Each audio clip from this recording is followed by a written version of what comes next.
বিয়ের পর প্রথম দিনই আমার স্বামী আমার হাত ধরে বলেছিল, আমি তোমাকে কখনো কষ্ট দেব না। আমি বিশ্বাস করছিলাম, কারণ তার চোখে আমি শুধু সত্য দেখেছিলাম। প্রথম দিকে সবকিছু সুন্দর ছিল, আমার সাথে খাওয়া, ছোট ছোট হাসি আর ভবিষ্যতের কথা।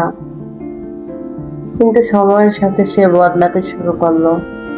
কথা কমে গেল, হাসি হারিয়ে গেল, আর আমি যেন শুধু একটা দায়িত্ব হয়ে গেলাম। একদিন রাতে আমি জিজ্ঞেস করলাম, তুমি কি আমাকে আর ভালোবাসো না? সে অনেকক্ষণ চুপ থেকে বলল, ভালোবাসা এখন অভ্যাস হয়ে গেছে।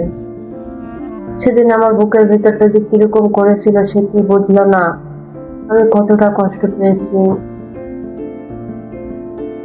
আজও আমি একই ঘরে থাকি, একই ছাদের নিচে থাকি, কিন্তু আমাদের এর মধ্যে এখন শুধু নীরবতা।